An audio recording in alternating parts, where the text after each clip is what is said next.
we are just a few moments away from entering the practical part of the course, and I'm sure you're very excited about this, because I am too. There was lots of theory so far, lots of talking, and now we will start real programming. Well, not that what we've done so far wasn't real programming, but it was like lots of tedious examples, but very essential in order to get a good grasp of JS language, its constructs and its concepts. So I hope it's gonna be, you will find it very, very useful real soon. But before we get to the practical part, that like last few topics that are like a total must have. So it's something that you really have to understand. And for today, for this material, we have to talk about document object model. What is DOM? So if you have a look at index.html, I've created some styles. Here we've got body, inside body, we have some tags, and all those will be interpreted by the interpreter, and based on whatever we put in here, this is gonna be shown in the browser. So this is document object model, and it's not that I want you to memorize some definition of internet. I'd like you to really feel it, so you're able to explain in your own words what a document object model is. If you have a look here on the elements, you'll see basically our HTML file. It has head, it has body, it's got header 1, header 2, the list items, etc. So every element in here is called node. Every H1, H2, UL, and not only tags, but also like the text inside header 1, JavaScript Course, this is also a node. An attribute class or a custom-made attribute, all these are nodes. And sometimes people say interchangeably, they say either elements or nodes. Basically, the difference is that the elements are tags, like li, h2, h1, and a node is pretty much everything, like everything. And we need to understand what a node is, because we will be working with those nodes, with those elements. They can be downloaded, they can be modified, we can either delete them or create new ones. We working in our practical part of the course, we will see the effects of our work right away in the browser. And that's why it's so important for you to understand what a document object model is. DOM structure resembles a tree.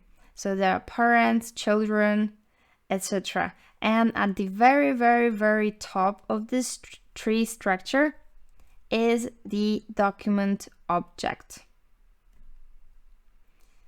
And last thing to say is that DOM is not part of JS, but using JS, we can work with the DOM. So a few things before we start is the properties of the document object I'm going to show. If you type document on here, you will see the entire document. So from the beginning doc type HTML, everything. If we try accessing its body, we can do it by going into document and then dot, and we get inside there and we will get body. So the body that has H1, H2 and the list and the script. And so it would be like kind of logical, or like the common sense, that if you want to get now to get this element of h1, you would just do document.body.h1. But this is not how it works. This shortcut wouldn't get us anywhere. You'll get a value of undefined returned and no element. So there are shortcuts, but there are not many of them. And one of them is, for instance, this document images. If you wanted to get all images of your site, and you just put document images here, and you're getting the HTML collection and the notation that would indicate this is an array. I'm going to tell you straight away, this is not an array. This is a pseudo-array, an array-like object. And because of that, it doesn't have as many properties or methods, or basically there are not as many things we can do with this as we can with an actual array. So we can access its length and individual elements, but this is it. And let's just fix one thing, because as you can see, this is empty, meaning there are no images in the index.html file. So let's add 2 images. There you go. And now if we do the same thing, document images, you'll see that now our HTML collection contains 2 elements. So those 2 images that I've just added. And there is an easy fix. So because, as I said, there are not as many things that we can do with the pseudo array. So we sometimes want to transform a pseudo array into an actual array. And there are 2 ways of doing it. Here I've created 2 variables so that I assigned a new real array to those new variables. And the first way is to get inside the array function from is its method, and inside the parentheses we pass as a value document images. So whatever we want to, this HTML collection is document images, and we pass it in here as the value. And this way images now storing real array and not HTML collection. And the second way to turn a pseudo array into an array would be to use a REST operator. So it's like me saying I want to create an array, split the whatever you found in document images as its element. So it's going to create something like image as 2 elements of an array. And so there it is, a real array. Save it. And so in order to work on elements and be able to like modify them or have some effects on them, we have to be able to get those elements first. And to get those elements, first, how to get one element. So we get inside document, we get inside body, and there are 2 methods. Query selector, well actually this body here, it could be here, but it doesn't have to be, because we can work directly on the document. So if I leave it here, it's gonna work. If I remove it, it's still gonna work. So query selector is the method that is gonna get us what we need, the element that we're gonna indicate. We're gonna indicate what element we're looking for when we pass its value, this value as a selector, between the parentheses. Remember to use the quotation marks. And so the notation is exactly the same like for the CSS selectors. So I'm sure everyone had something to do with CSS, and if not, then you'd have to fix that before moving on, because this is the way to find elements on the web page. And so then we can use JavaScript to work on those elements. And so first we need to get them. And so it's me saying basically that I want to get an li that is a second child. There is no seventh element. And if I do this, so I copy this, now paste it, sorry, copy this, paste it in the console, I'm gonna get a null. So if the program doesn't find anything, it's not gonna stop, throw an error, nothing in red. It's just gonna say, oh look, I didn't find anything, I found null, nothing. If we change the value now to second child, it's gonna indicate it found the second li. You can see that it's already highlighted. Item 2, cool. Same goes for any other element. And so you just need to make sure you understand how to work with selectors, because this is pretty important. This is relatively new method. Before that we only had get element by ID. And so if you do this, if you use that one, which I hear the statistics are saying that is still the most popular one, you will pass an ID. So if you have a look at index.html, there's one li with ID of first, and I'm trying to find this element on the web page. Here, document get element by ID, I'm getting li with an ID first. So it had no problem finding my element. If we wanted to do the same with the selector, it's still okay, but you would have to use a hash.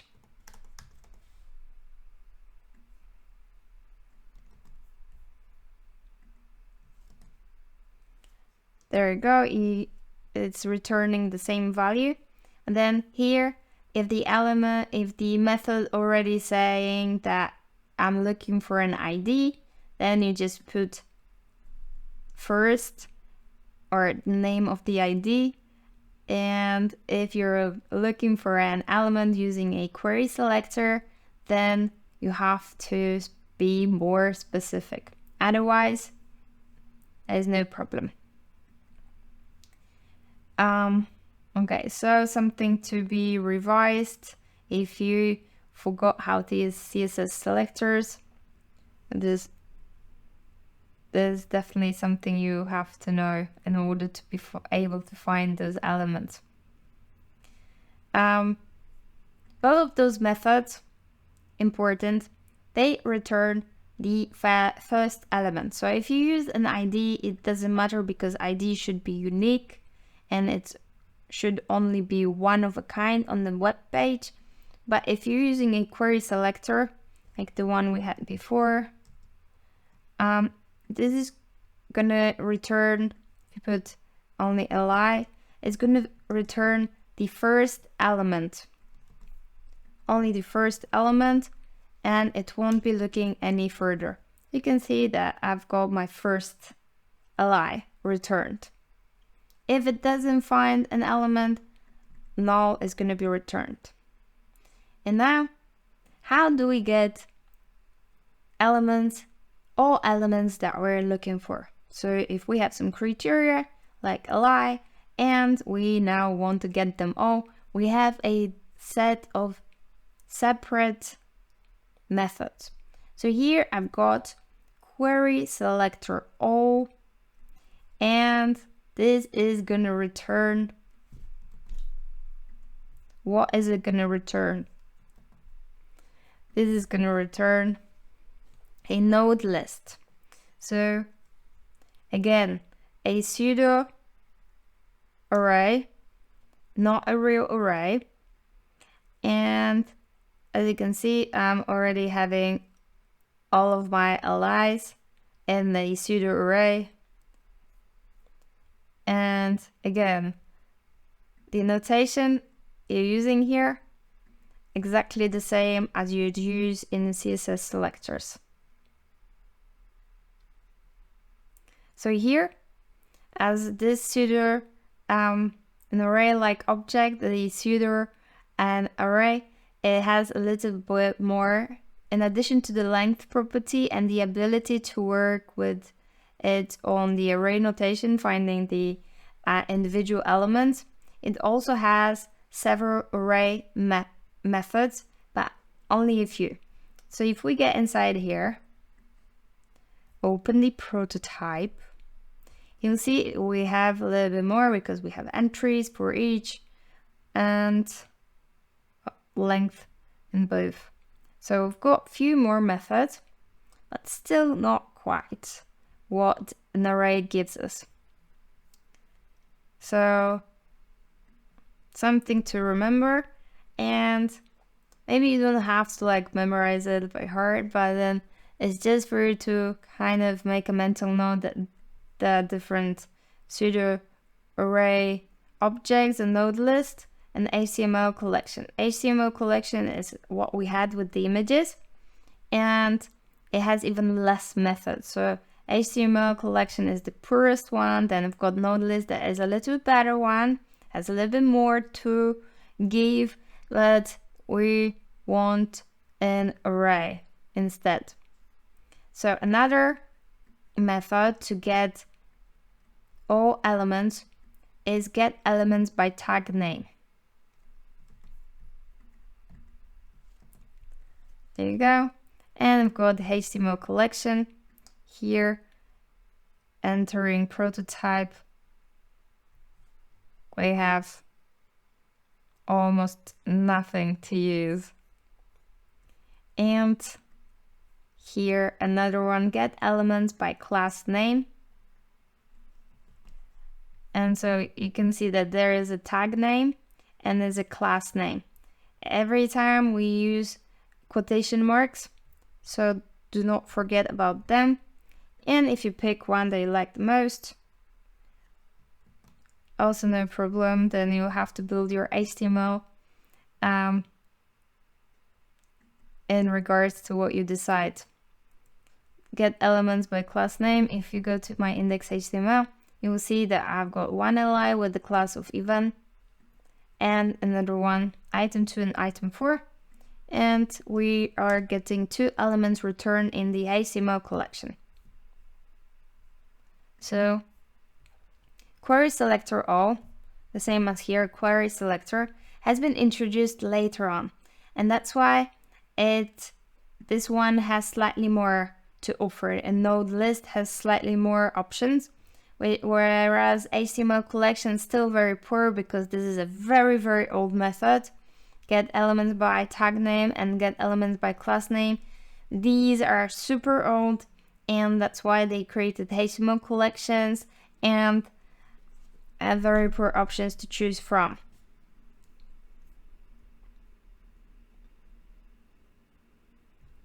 Okay, here is just a summary of what I said. So some notes for you to be able to revise nicely over the weekend. And again, remember that such a pseudo array can be easily changed into an array. And obviously, all those elements that if you get them, it's best to assign them as a value to a const. So to a variable. So it's always good to store them somewhere. Like in here, I've created a li list, and here I'm assigning. What am I assigning? I'm getting query selector all li, meaning my li list is now going to be a node list storing all list items. List li list 2 is using the get elements by tag name, meaning the older method, also storing all li's but in the HTML collection. Here I'm showing how you could split li list, so the first one, node list and turning it using a REST operator into an array. So li array, and you can see now this is like just a pure array. And if you want to compare how many methods we have now to choose from, the list is very long.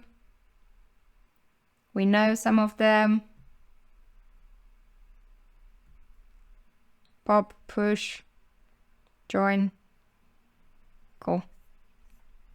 And another way to create an array is this array from, and as a parameter you pass the value. So here I'm storing all my allies. I'm storing in ally list here, and I'm passing it as a value to my method from, and this way I'm creating an array. So these are two ways of how you can change a pseudo array, an object like an array but not an exact array, into an actual real array. Getting attributes and content from items. So here, got document query selector h2. This is getting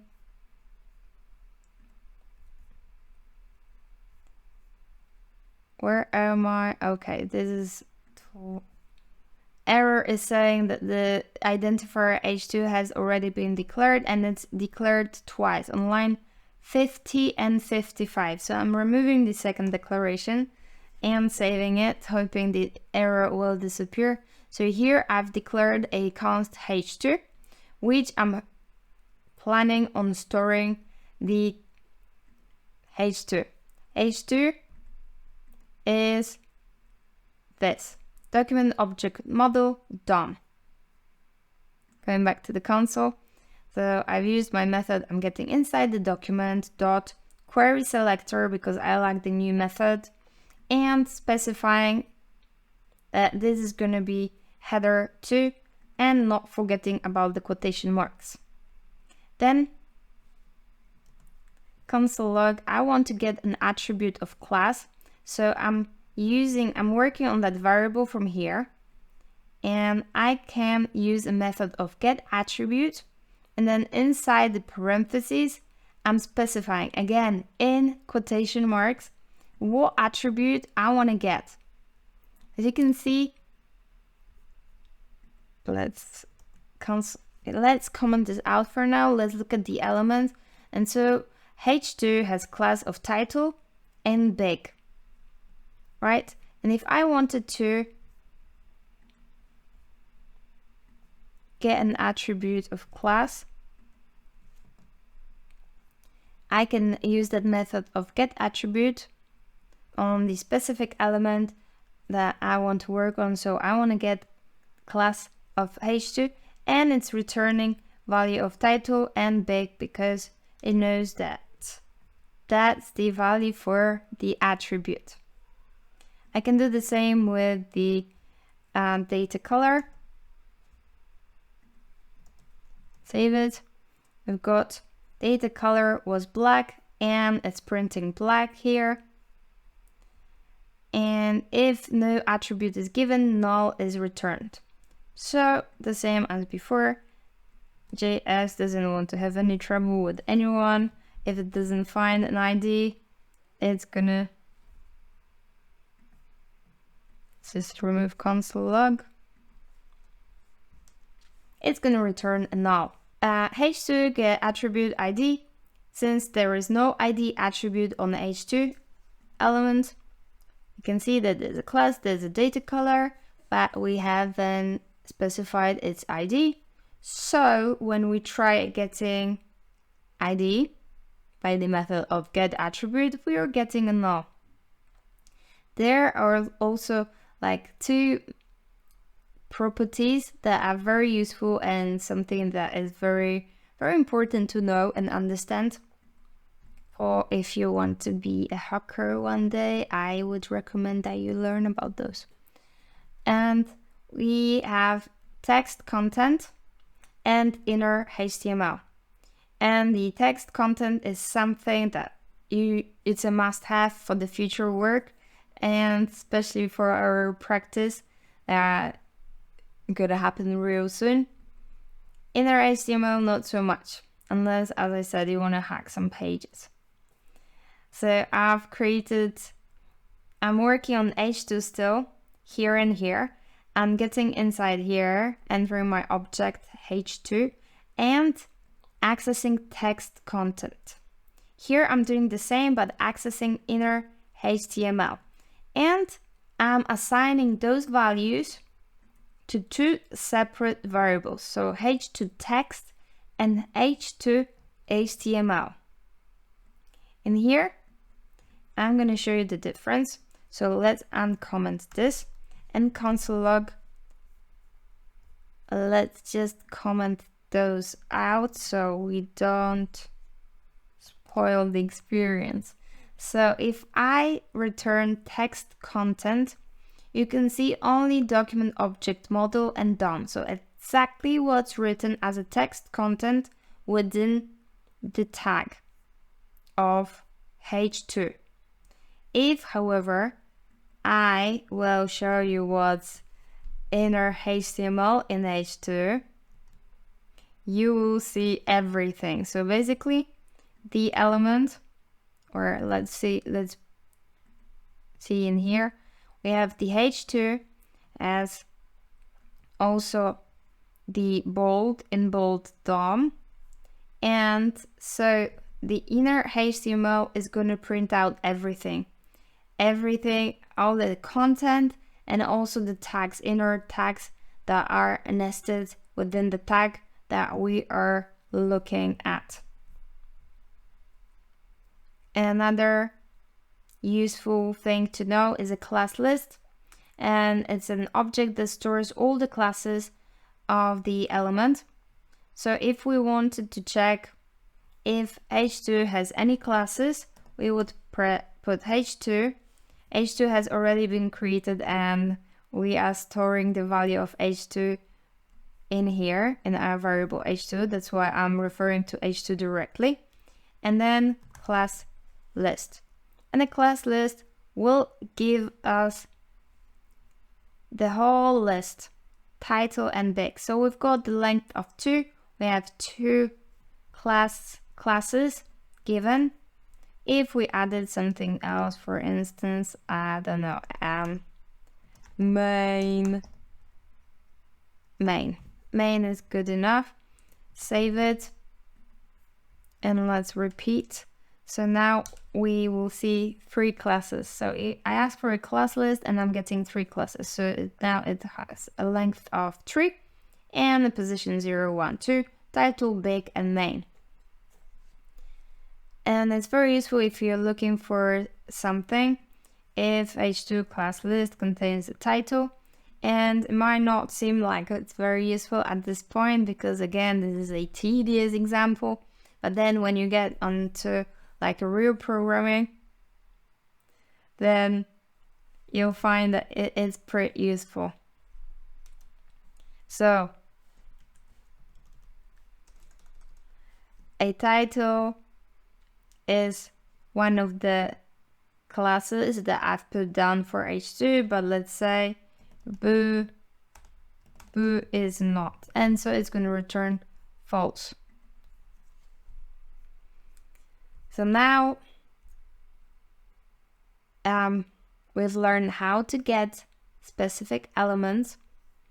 So we will have like a button or a scroll. And so, for instance, we'll have to be able to find those elements on the web page. And sometimes, obviously, not sometimes, but most of the time, it's not a web page that has like 7 elements on them, but there are many elements. And so it's necessary that you handle the CSS selectors like effectively, that you're capable of finding those elements very quickly. And because it's just the beginning. It's just the beginning of what we're going to do later on. Right, so we now know how to access a specific element on the website. We know that we want to store it in a variable so that we can work with it later on. We know there are multiple methods like query selector or get element by ID, get element by tag, and more or less we know which one we prefer to use. I know that I prefer query selector because it's never disappointed me before, and it kind of offers those more options. And so the next natural step for us would be to actually work with those elements. And by working with them, I mean we need to be able to modify elements with the help of JS, of course. So basically everything on the website is like dynamically uploading. So for instance, even if you have only 2 buttons on a website, you need to know which button has been clicked by the user to be able to react and have some impact on what is going to happen next. So what content you're going to show to your user. And so today in this class, I'm going to show you like a few possibilities, because there are really like so many options that it's like an ocean of possibilities. So I'm unable to show you them all, but I'm sure if there is something you want to do with an element on the website, there is a way to do it. So let's start simple. Here I'm going to work with this item 1. Here is my first li on the list. I've created a variable called first li, and by the use of document query selector and pointing at the li first child using the pseudo class here, I'm getting the elements that I'm interested in and storing it in my variable. So here you can see that it's showing li ID first, and it's even highlighted on the web page, so I know the correct element is being stored there. And so far we got to know the property of text content, but in the way that if we do first li text content, it's going to show you what is the current content of that element. But if you're going to use a assignment operator, you can give it a new value. So like for instance, I like to sing, and this is it. There you go. You have a new text content in the first li. If I'm gonna uncomment this, you'll see new text content. So every time you're gonna use this assignment operator, it's gonna erase the old value and it's gonna assign a new value to that element. That's it. And the similar story with the inner HTML, and the difference being that you can include those tags. So for instance here, I want to make one word strong. Let's save it, and you'll see fatty and non-fatty text with the use of tags. Cool. Again, this is also replacing the old value. You can, if you want to, you don't have to replace it all together, and you could use this plus equal operator, meaning that you want to keep whatever is being stored there now and just want to add something new. Let's uncomment this and let's save it, and you'll see that there is fatty, not fatty, plus something new, just added as a whole string. Since it's a text content now, the tag strong has it had to go. It disappeared because it couldn't be included by the text content. Right. That's not the only thing that we can modify so easily. We can also access the style of an element and modify that. So for instance, if I want to change a font size, I will have to, again, specify that I want to work on that element first li by the use of dot. I'm getting inside of like everything it has to offer. And one of the things it can offer is style property. In the style object, again, we can access more things. So for instance, font size. And the names are pretty much the same as in the CSS. However, one major difference. So normally you would see something like this, font hyphen size, and all in small letters. And here we have to use camel case. Otherwise, the program wouldn't know what we mean. So remember, camel case. So I'm gonna save it. You can see now the font size got slightly bigger. And let's change the background color as well. Again, you can see if it's a multiple word, then you have to apply camel case. You can see in quotation marks, you just specify the value of what you want to be the new value. And like here, 20 pixels. Don't forget about the quotation marks. And here, notation for CSS, but in quotation marks. And again, when I'm gonna hit save, we'll see the new background. One important note to make, it is an inline style. So it's like taking the precedence over. So we had some styles already in the index HTML. And once they become inline, those new styles, they will take the priority. So even if we had a font size, a background color in our separate index HTML file, these would be more important. Let me show you on elements. We have our UL. Let's open that. And you can see that there's a new attribute style being added with font size 20 pixels and background color set to RGB 204, which I believe is the same as CCC. Cool. So if I'm gonna uncomment this, or comment this, I'm gonna save it, and they should disappear. So now again, we only have the ID first, but the styles have disappeared. I'm gonna uncomment, save it, and there they are again. Style attribute. So inline styles added dynamically, injected with the help of style, and then the specific property that we are interested in changing, but in camel case. Cool. Previously, we also talked about the class list and the method of contains. So we can check if a specific element has a specific class. And so if I'm gonna do this now, go back to the console and check, it's gonna return false. There are other methods. It's not only that. We can check if there is a class or not. We can add that class. So let's do this now. I'm gonna save it. I've added a class. And now I want to check if it contains the class, and it says true because I've added a class. In a similar way, we can also remove anything we want. So let's remove it.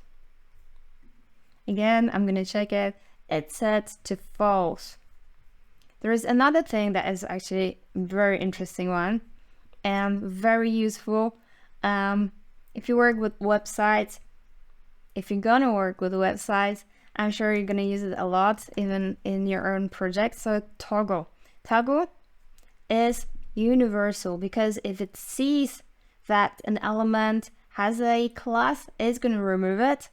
And if it doesn't have it, it's gonna add the class. So every time it's gonna work the opposite. So you wouldn't have to wonder whether to set add or remove, because you always wanted the opposite. So for instance, if there is a content that you want to either show or hide, like a hamburger menu, so it's very common to use toggle, and then it's gonna always know if it's showing, then you have to hide it. If it's hiding, then you have to show it. So it's either gonna add or remove a class. If you want to add the class that is already there, nothing is going to happen. Same for remove. If you want to remove a class that is not there, no error will come up in the console. So it's pretty safe. Since we have that class now, let's create it, and we will do it here. We'll go space. The use of the dot, I know it's a class, curly braces, and let's say I want to set, I don't know, I want to say I want a background color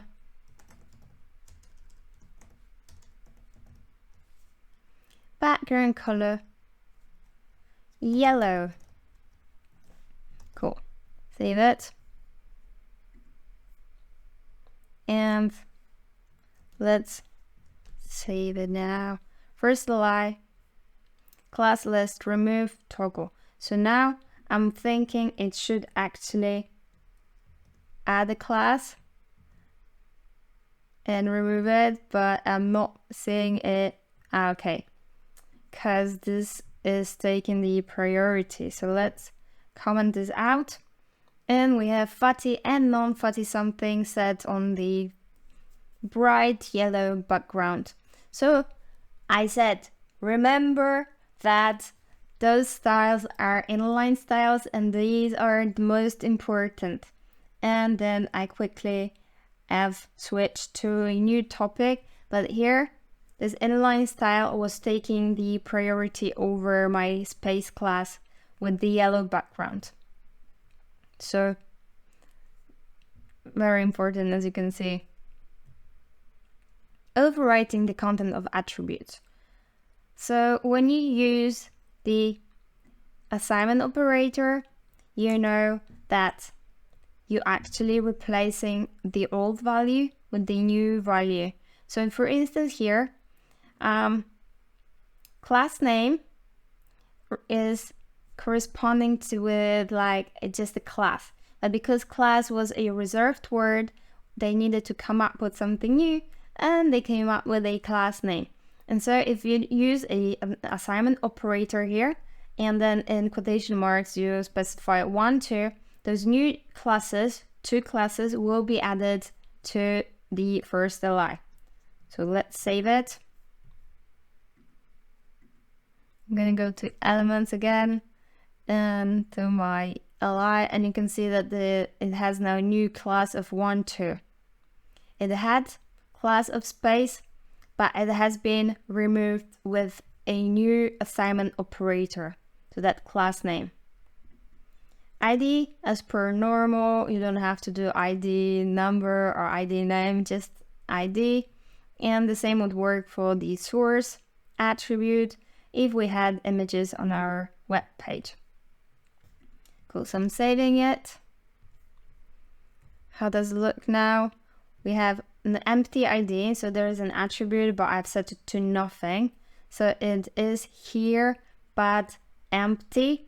Class with 1, 2 as per line 24, and the style of font size 20 pixels. This class has been removed and overwritten by this here. This I commented out, so it's no longer applicable. So only this font size of 20 pixels still here as an inline style. Right. We had get attribute previously when we wanted to get a value of a specific attribute. But if we use a set attribute, again, we specify the element on which we want to work. Then by the dot, we can access many properties and methods. And in this case, we want to be able to set attribute. And here in the parentheses, it's going to take 2 arguments. So the first one is going to be the name of the attribute that we want to modify. And the second one, it's value. So I'm setting here the attribute of title for first li to warning important. Let's save it. Let's have a look. And we have now title, warning important. So everything works as intended. And also you can do this, that I want to set a class attribute to size X. And you can see that we have now new class size X and the old value has been overwritten. So it's pretty drastic, a little bit like merciless, and it's not leaving space for the old value. It's taking the whole thing, erasing it, and setting the new value.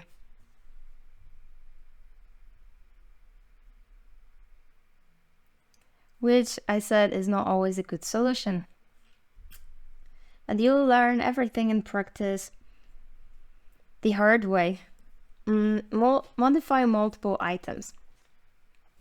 So modifying a single item is kind of easy, but how would you approach the topic of modifying multiple items? So for instance, we want to create a new li list, cool, because we want to now store all of the li's in that variable li list. So document query selector all, because it's no longer one element but all of them, and li. Save it. Let's go to console and let's print out li list. So you can see a new pseudo array, meaning a node list, has been created with all our li's. 1, 2, 3, 4, 5 li's. And how would you try to modify them all at once? Well, very often I would see something like this happen.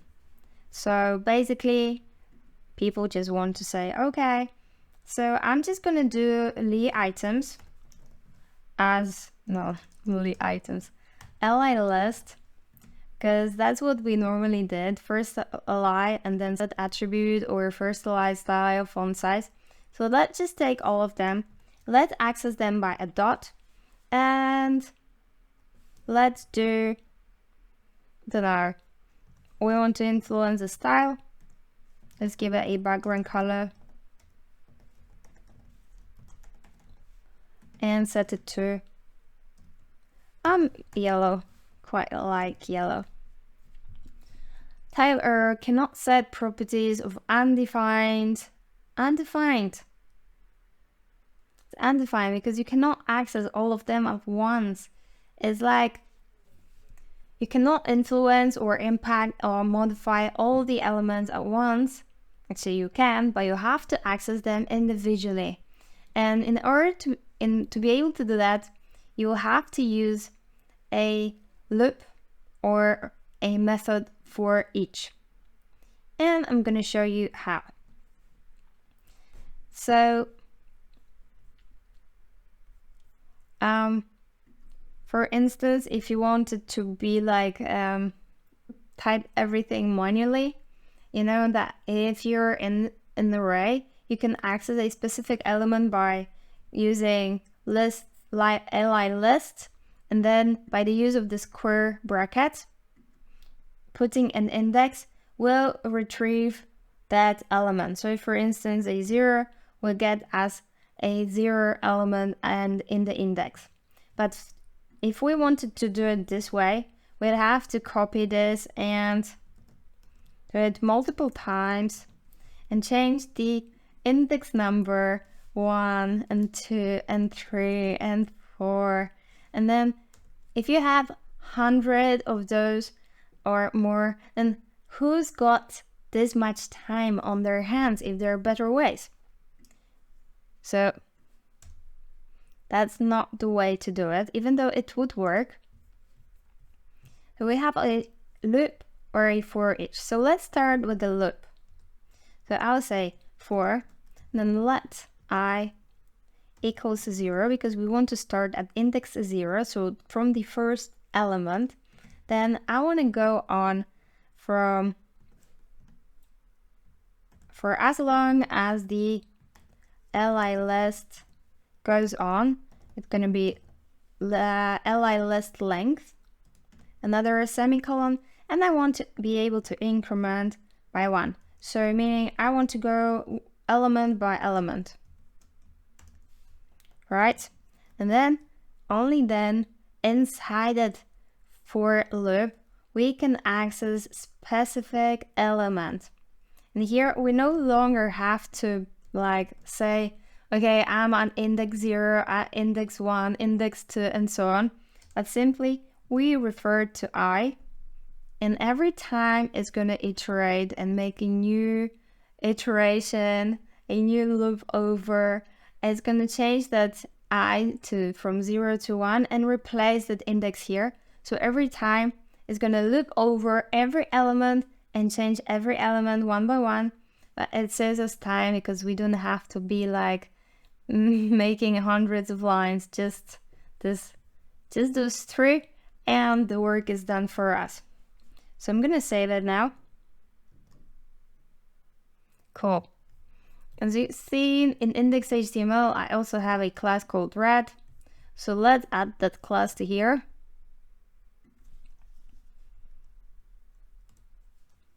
And we have li list.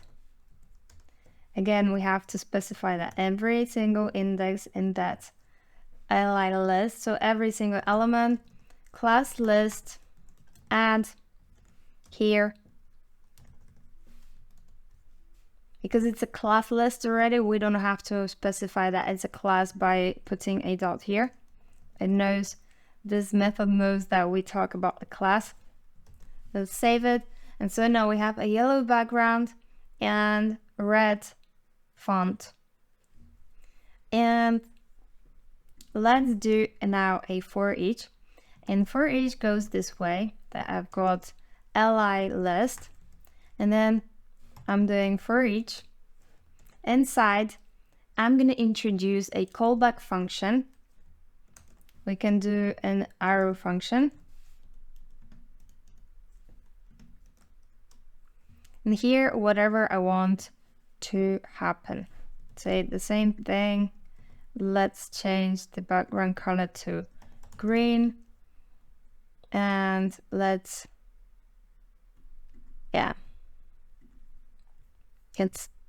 comment this out for now.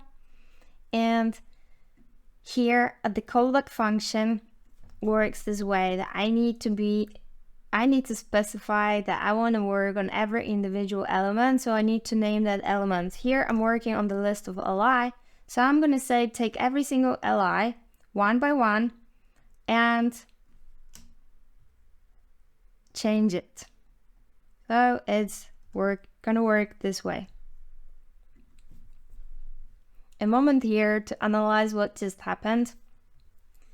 I'm not sure if this arrow function is very clear to you now. We don't have to use an arrow function. We can say a function, anonymous function, like this, and it would also work.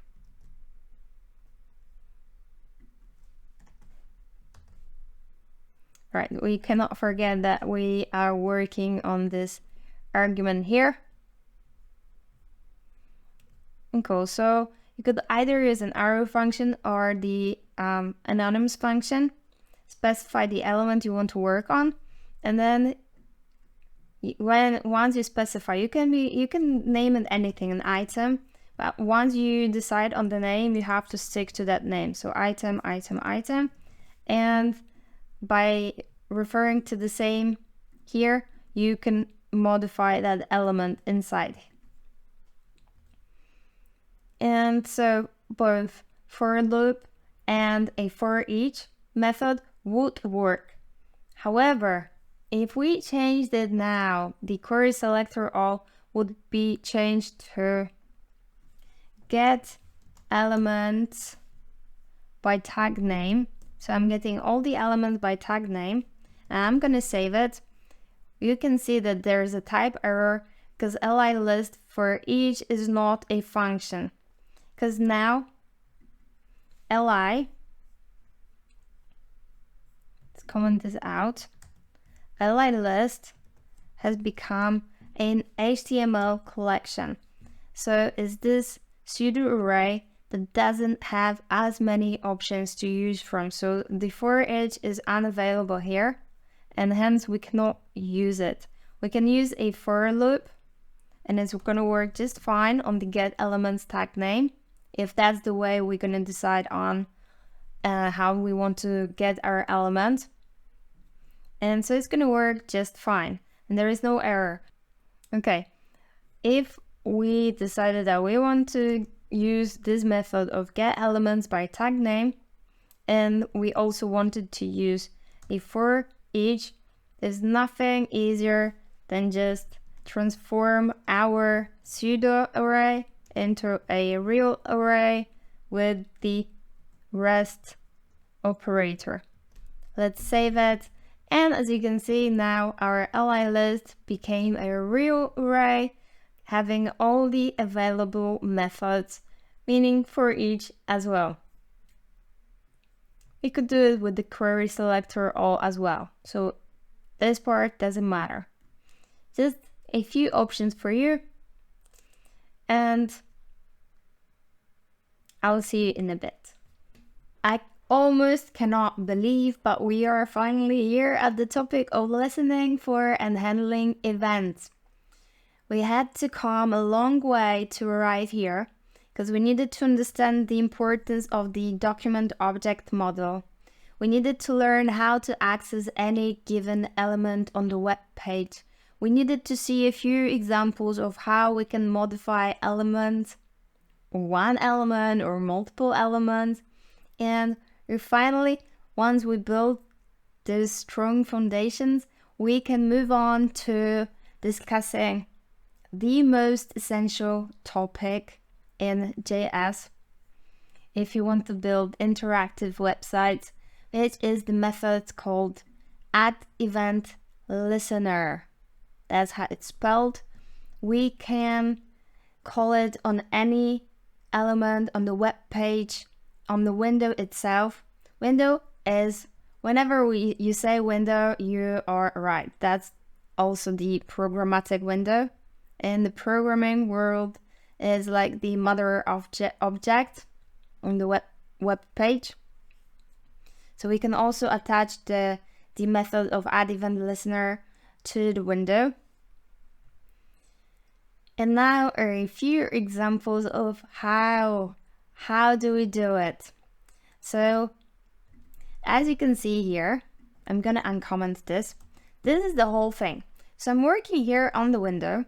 So everything that is like a clickable thing on the web page, dot, by the use of dot, accessing one of the methods available to use, in this case, add event listener, and inside the brackets, it's starting here, it's finishing here, and as the first parameter, I have to give or provide the name of the event in quotation marks. So there are many events we can listen for, something that is going to happen on the web page. So if the user does a double click, not a single click, but a double click, as the second parameter, I'm passing a function that is instructing the program what to do in case this event occurs. So if this event is detected, this function will be fired.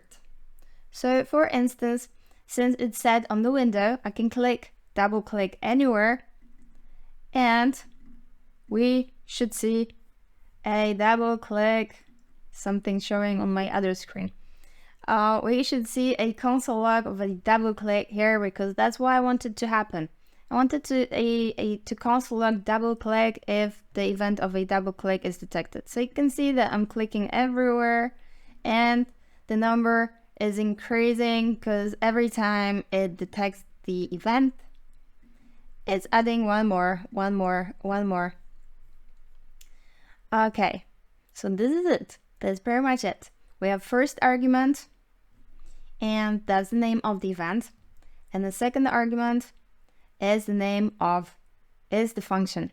So it's going to be elaborated on in just a second. Here I've got another example. I'm going to comment this out so it's not confusing. If I double click again, let's save it.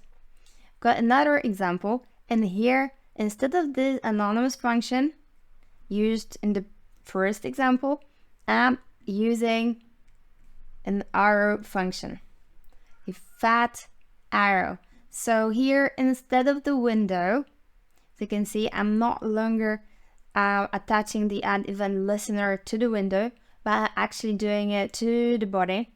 So here I'm targeting document body. And again, here, first argument, I'm listening for a click. So just a single click, that's an event. And here, as a second argument, I'm passing a function, but in this case, it's going to be an arrow function. And later on, we're going to introduce the topic of a context of this. But for now, it's too early. It's too early to talk about context of this, because they are slightly different. And once you become a little bit more comfortable with using the add event listener, and we'll do some few projects, I'm going to introduce a new topic as well. For now, let's not worry about this. So you can interchangeably use either function, anonymous function, or an arrow function. And here I want to also do a console log, so I want a console log click. I'm doing a click, and you can see again, I'm clicking anywhere on the body, and you can see new click reappearing. Occurring. Cool. Got new more and more console logs of click. So here, the same thing. I'm gonna comment this out so it's not gonna trouble us. Another example. We can also use the name of a function that was created outside the add event listener method. So here I've got yet another example of me attaching the add event listener, this time again to the window. The first argument, I'm passing scroll event. So basically I don't have a scroll. We're gonna add a scroll to the web page just by accessing body and then setting height to 200 viewport height. Cool, and it should solve our issue. And there's an error because I didn't finish the topic yet, so wait. I'm gonna save it. Is our scroll now visible? Yes, we have a scroll, so let's go back to our add event listener method. So I'm attaching it to the window. First argument taking the name of the event. So we are now capable of doing the scroll.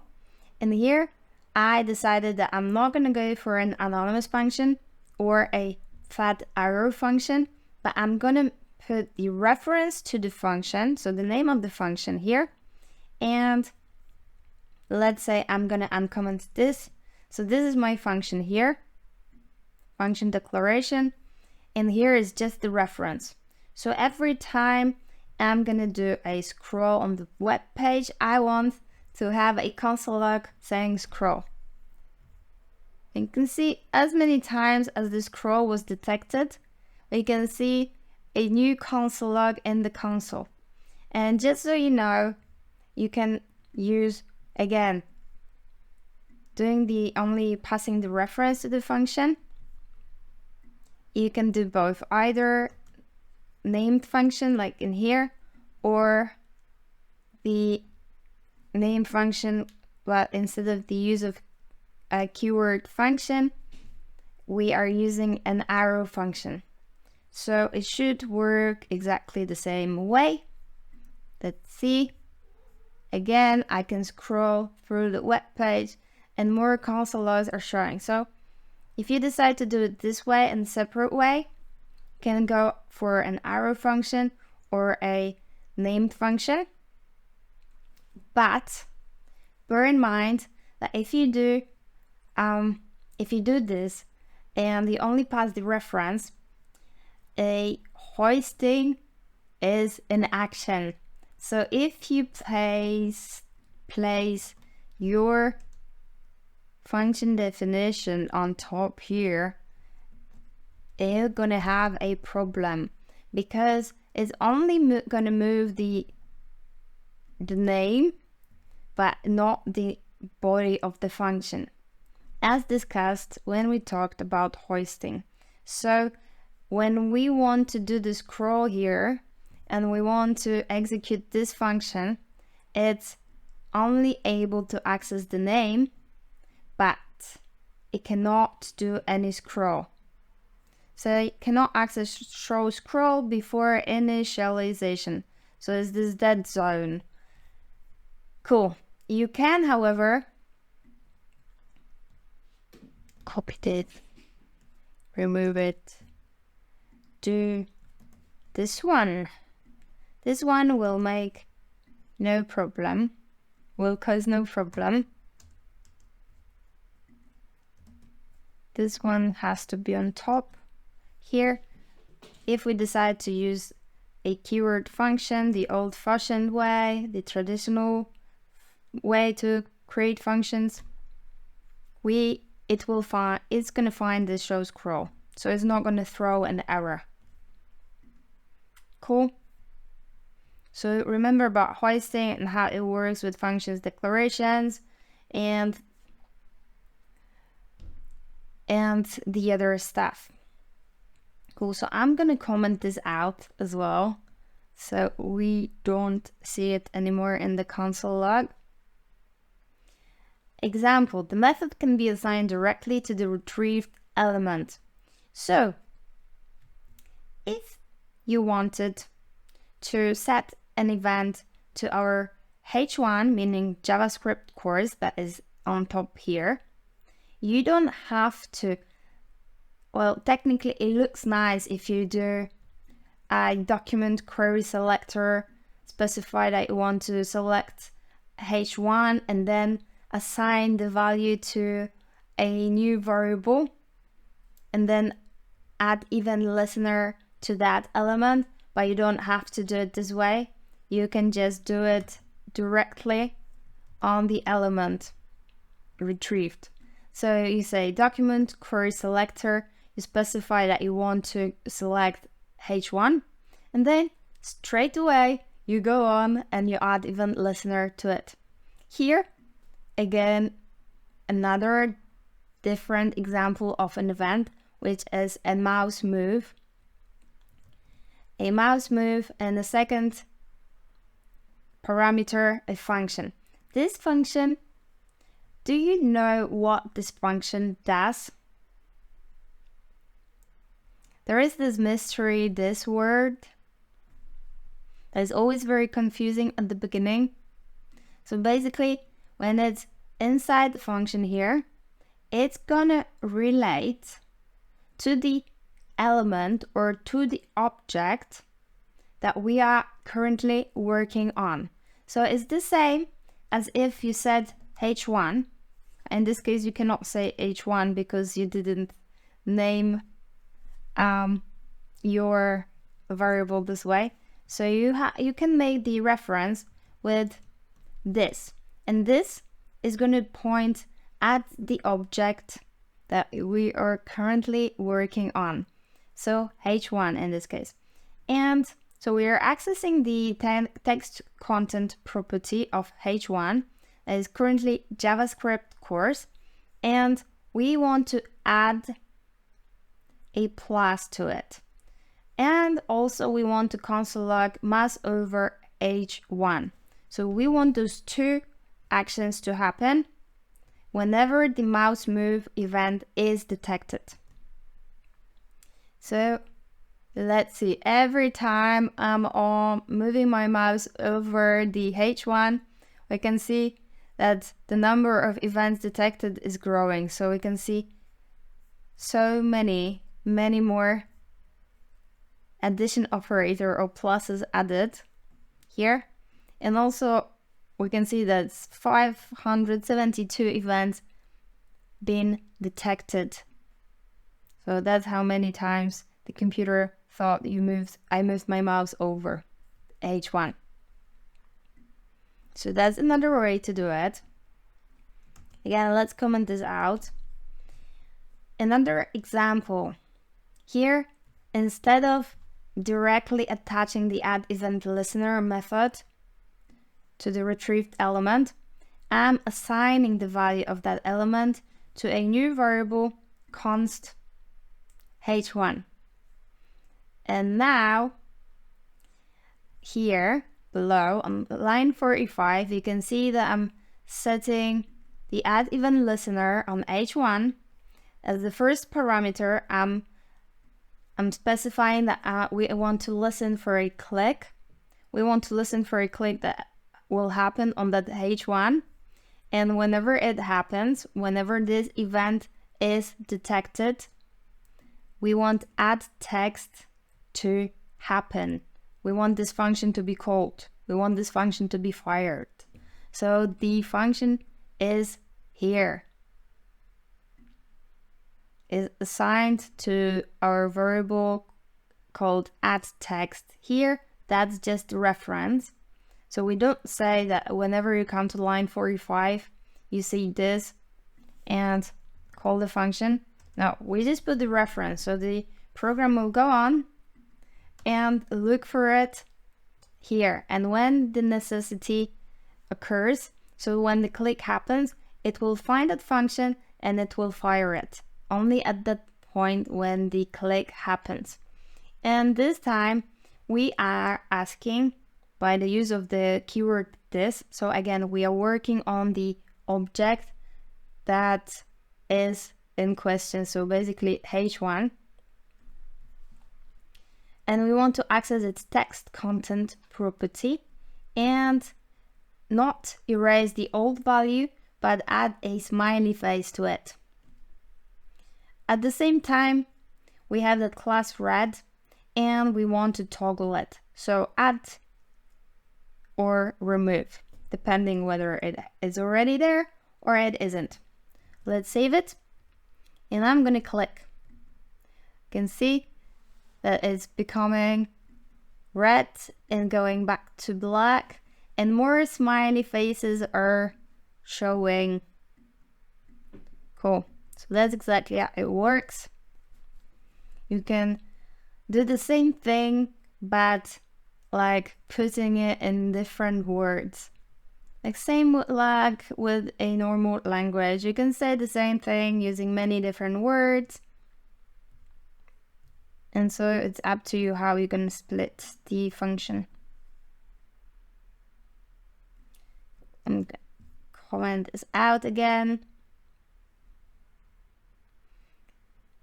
So, and the same questions that is popping up again and again, because it was easy to get one element, but then we needed to learn how to get more elements. We learned how to modify one element, but then again the question arose how to modify multiple elements. And now the same question is coming back. So how do you attach the add event listener to multiple events? Not multiple events, multiple elements.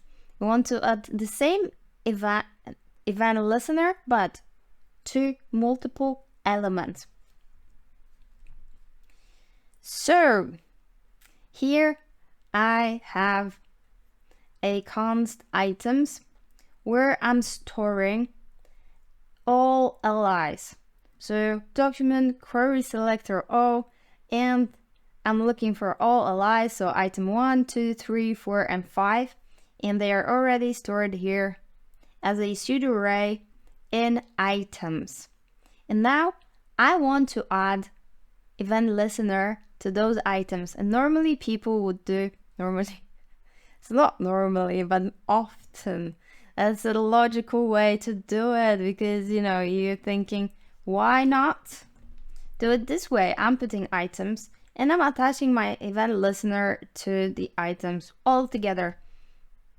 The same way as we couldn't modify all elements all at once by just saying, look, make element in this array red.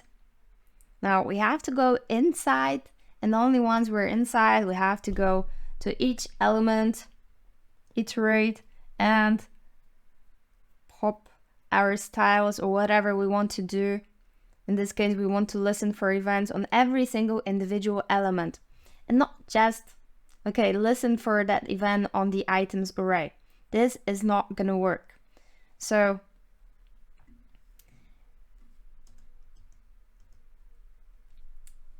well, you could introduce an index again, but this is not the most efficient way to do it.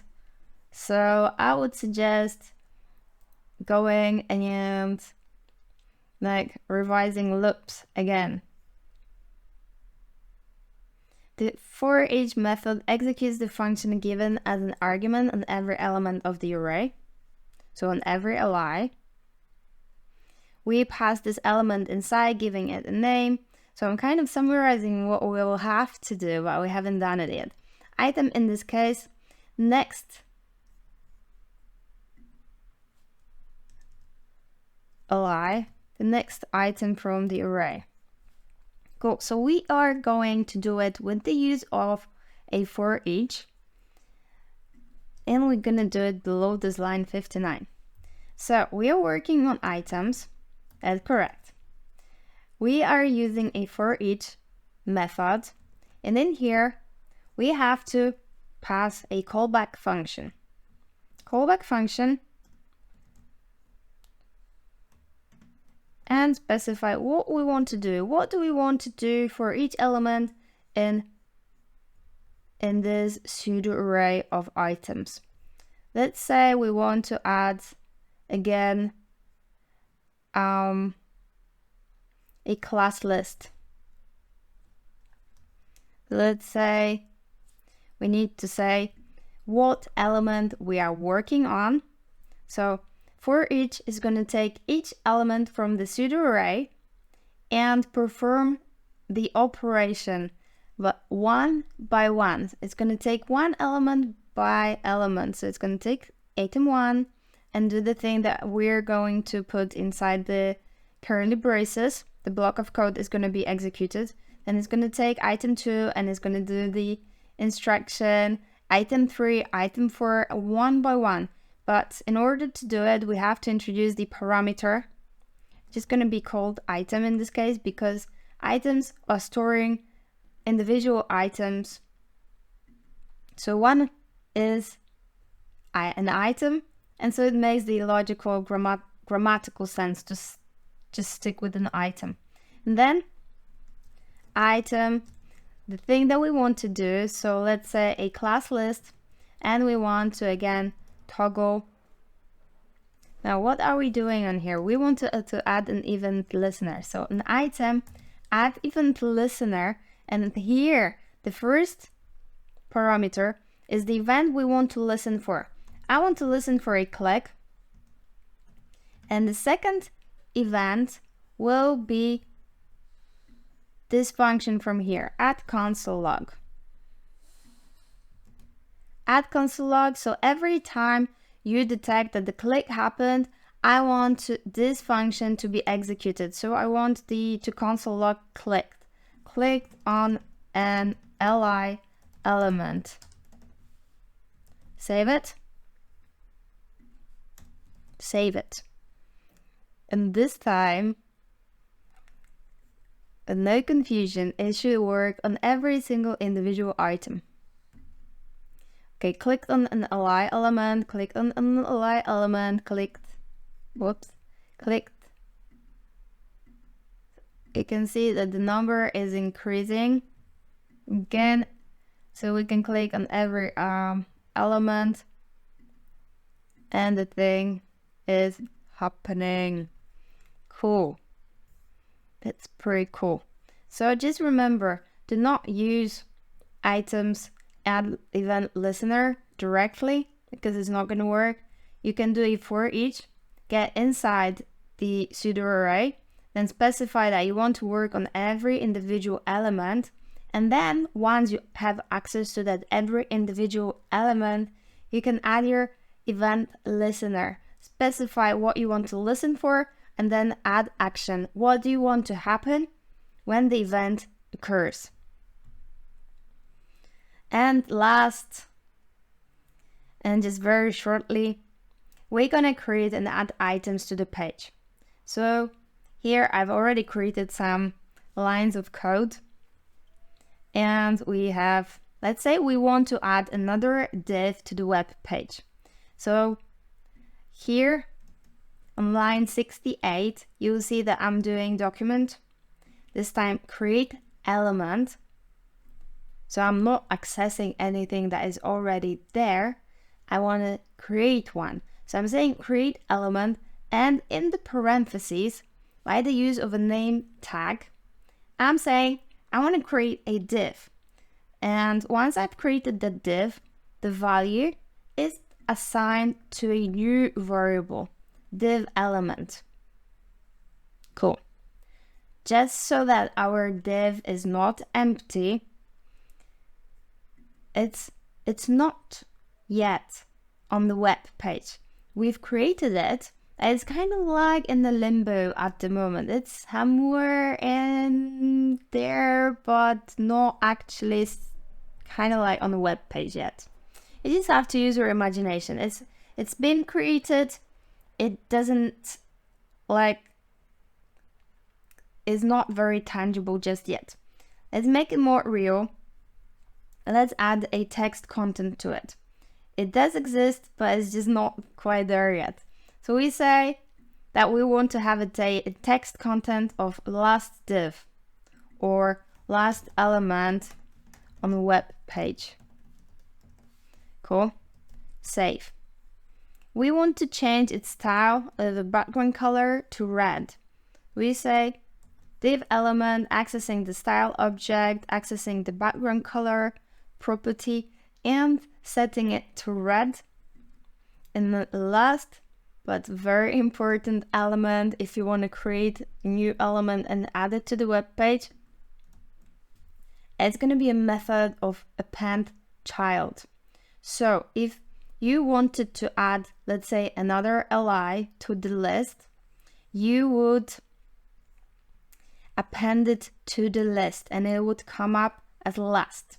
We want our div to be appended as the last element on the body. So we are accessing the body by document.body. Then by the use of dot, we are accessing available method. This is a new method for us. So append child. And here in the parentheses, we specify what is the child that we want to add to the web page. And in this way, we are adding and making our div element very much tangible and no longer just lingering there. So you can see we, in this 4 simple steps, added a div element that has a text content and the background color. Cool, right?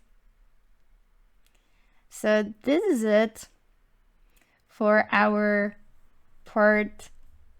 theoretical part. I know it's been long, at times very boring, because theory is not the most exciting thing when learning programming, but still, even when you're a programmer, you still have to learn so much stuff on a daily basis. You are dreaming about just sitting down and coding. It's so many meetings, like you have a headache, and then you got so many technical discussions that you have to talk about programming, but not actually do any programming. And every day is a constant learning process. So get used to the theory. Just make sure that once you read about something, put it into practice right away, because we tend to forget things. So I'll see you in the practical part. If not for one more topic. I think there will be one more topic. We will discuss very quickly, we'll talk about a window object, and that'll be it. And then I'm gonna invite you to the practical part. We're on the finishing line here. I just want to talk about one more topic before going and practicing everything that we've done so far. And maybe it's gonna be obvious for some of you, but I just want to make sure that we are on the same page when it comes to window and document. We talked a lot about the document object model, and we know that whenever we create HTML file and whatever we specify in there, the representation of that HTML is going to be presented by the DOM, document object model, always starting with document, and the document is the main element in that structure. So that's where the document comes from. And we talk about window as well, because we can do a lot on the window itself, like add even listeners and etc. And this is a global object, but it's not like DOM relates to HTML, whereas the window relates to the browser itself. So we often say, like, it's a common speech to say, oh, you can see that on the window here, and it's just an open tab. And it's important because it is related and it represents the browser window. So it's like two separate entities. And what we need to remember about is that window is above the document, and so it contains the document inside itself. So let's do a little bit more presentation. Console log window, we will see window, and when I unfold this, you'll see loads. You can see how long is the scroll here. These are all the properties and methods that are available on the window object. So all these come from the browser itself. If I do console log window document, you will see a document, and again, lots of different properties. You can see the location, the URL, and so it's actually about our document, this document here. Whereas window is like this global object in the browser. We don't have to say window.document, but it's just for you to know and see that the window, accessing what's inside the window, we will also find a document.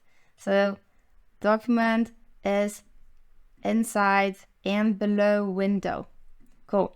If we do console log just document, the interpreter will know, it will have no problem recognizing it, and it will print out the same thing. So the document. Here, you can see that it's still the same thing. Right, let's go back to commenting this out so we don't see it in the console all the time.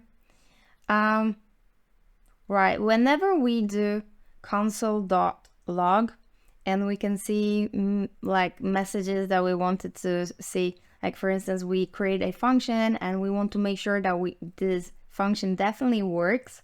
So we will do a console log, and let's say, yay, it works. But what we're actually doing is that we are accessing the method of the global window object. So again, we don't have to say window.console log, but underneath, this is what happens. So window.console.log. So we are accessing the method of the window, that is a console method or object, say, because this is the console, and the method is a log. So we want to log some information. Here I'm saying in the console. We've done it many times.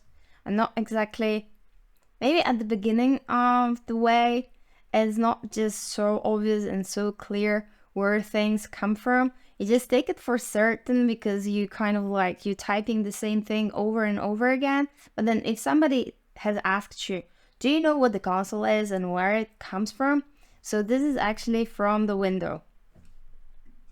It belongs to a window. There's many other things. And we know some methods for the document like query selector and create element. So these are specific to the document, to our HTML. We create HTML and then we can like find elements on the web page or create some elements and add them to the page. And these are some other properties. So I'm gonna comment this out so we don't see that message constantly on the screen. And I'm gonna do document title. Let's find out what's the document title. It's JS course. Is it though? Title JS course. Correct then. The document domain will print out 127.0.0.1, which is correct as well. Perfect. Document body.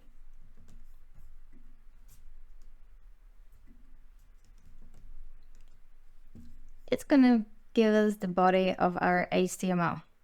This specific one that we are working on. Right. And some properties and methods for the window. So for instance, if we wanted, we could access the inner height of our window. Let's make the presentation, the demonstration. So window inner height 165. When I'm gonna make my window smaller, it's gonna now print out 89. So it's adjusting and it's reading the actual value of the inner height. It's accessible at all times. And you may think, oh, who cares? Well, you will care when you're working on the application and you'll need to know what's the current inner height and how to place those elements inside, because the layout of the web page won't be exactly the same for a small screen and a big screen. And when this happens, you will have to remember about their inner height.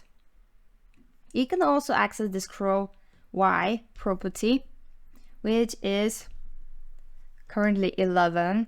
I'm gonna scroll some more. And now scroll Y says 212.5. So many things that we can access and know what the user, how much was user scrolling through the page. Nothing is a mystery in here. Everything is like, you can't hide many things. Window alert is something that we know very well. It's just not very often that you will see window dot alert. It's normally just alert. Let's save it. And we have that pop-ups onto the screen. Have it here. We can do just alert. Save. And it does exactly the same thing. Because it's kind of like so popular, I guess this shortcut has been created so that we don't have to type everything and the interpreter will be okay with it. So I'm going to comment this out so we don't have that pop-up window constantly popping up. And now, a little more interesting, because all this you probably knew, or maybe you wouldn't know exactly, but then, you know, we have those, the documentation online, so everything is out there. You can search for it, read about it, dive deeper, have like a deeper understanding of a document and a window. And something that is gonna be very useful for our project and for your future work is a method of set timeout. And here we have an example. I'm gonna uncomment and take you through it. So here I put window here just so you know it's a method available on the window object, but normally you wouldn't see window dot set timeout. You would just see set timeout. And so here we are passing two values, something that is supposed to happen, and after a comma, the time specified after what time we want that specific action to happen. So here I've used an arrow function, and in the curly braces, I said that I want to see an alert. You've been here for 5 seconds after 5 seconds. This is 5,000 milliseconds, and that's the notation you're going to use. Units of time, milliseconds. So this is 5 seconds. Let's save it. And let's check. Let's wait 5 seconds and let's see. Okay, there you go. We've got that pop-up that says you've been here for 5 seconds, and it only showed after 5 seconds. So it's been activated and then counted 1, 2, 3, 4, 5, and only then after this time we saw the alert. Cool. So just remember two values. First one, the action. The second one, the time. And before we go on to discuss the example number 2, I'm gonna talk about, firstly, I'm gonna comment this out so we don't have that pop-up window after 5 seconds. I'm gonna talk about the set interval function, which is second most useful after the set timeout. And the construction is exactly the same, but the difference is that set timeout is going to set time for something to happen just once, whereas set interval will set an action to happen at some intervals. So it's going to happen maybe even indefinitely if you never close the browser window, and it's just going to happen time after time after the specified time. So let's uncomment this. Let's maybe do something easier for now. Works. There you go. 1000 milliseconds stands for 1 second. And we have that console log message showing one after another in the space of time of 1 second. If we change it to 3 seconds, let's save it. And now it'll have to wait slightly longer. So it works. After 3 seconds, another, it works. After another 3 seconds, again, it works. So again, here we have parentheses. Inside here, the first argument is the action. So I'm placing an arrow function that all I wanted to do is the console log. And after a comma, how long to wait for it. And how long to wait between the action is going to be repeated again and again and again. Previously we had a timer here, and if you remember from previous classes, we had this timer ++ means that we want to increment. Here I've created a variable with the keyword let, so it means that we can reassign a new value time after time and after time. So here I'm doing the incrementation. I want to increment it by 1 each time. Here I'm going to go back to 1 second, and save it. So now instead of my console log message it works, we have this like a timer.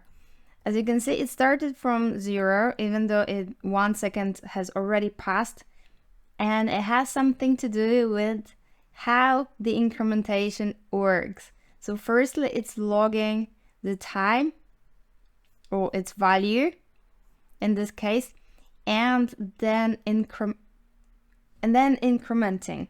If we do pre-incrementation, meaning that I'm going to place those 2 pluses in front now, we first going to see one that is being incremented and not starting from 0. So it's up to you, right? And it's just something that also worth remembering for the project and for life. Cool. I'm gonna comment this out so it doesn't go on forever. And let's go back to my second example. So now we got to know the method of set timeout. We know the method of set interval, but these were very simple because we only had one action and the time specified all inside here. And now it's gonna look slightly different. So I'm gonna uncomment the whole thing. Here on the line 43, we can see the method of set timeout, this time without the window, because I told you this is the most common way to declare a set timeout method.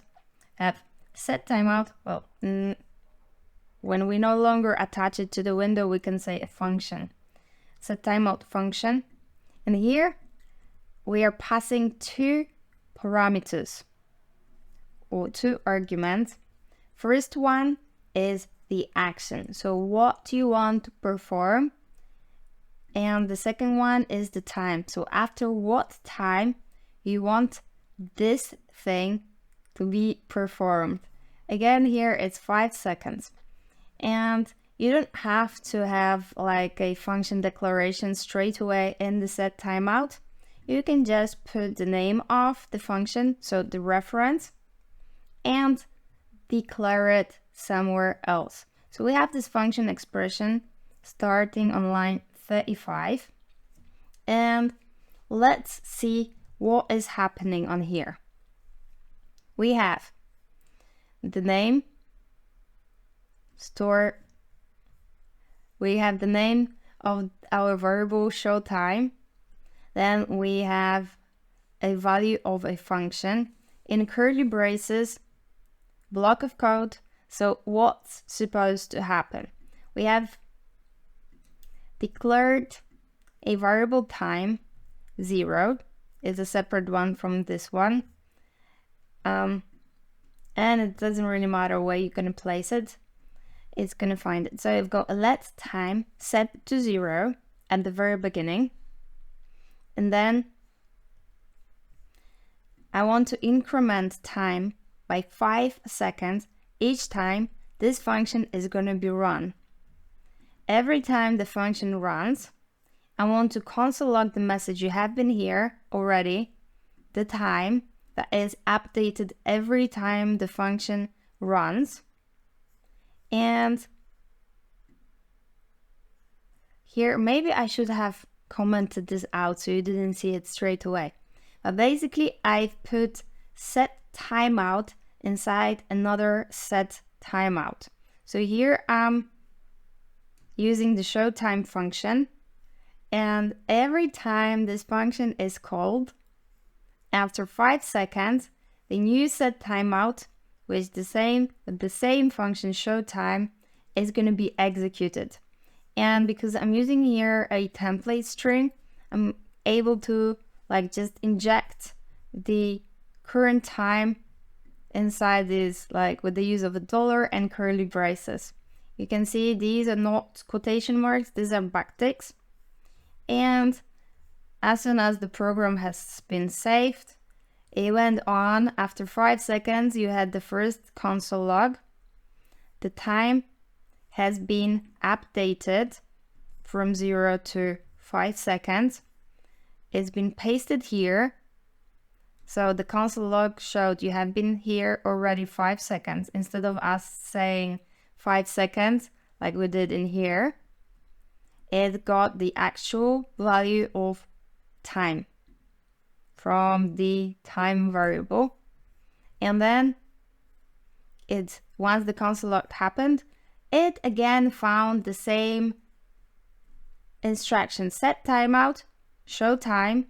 Okay, show time, finding time, adding to the current 5 another 5, meaning it's 10 now.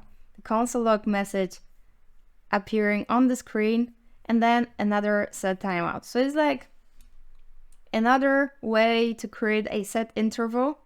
And maybe in this case it doesn't make like lots of logical sense, but there'll be occasions where you want to like do more complex things, and then you can think of this solution of putting something inside the set timeout function or action. Cool. So this is pretty much it for the theoretical part.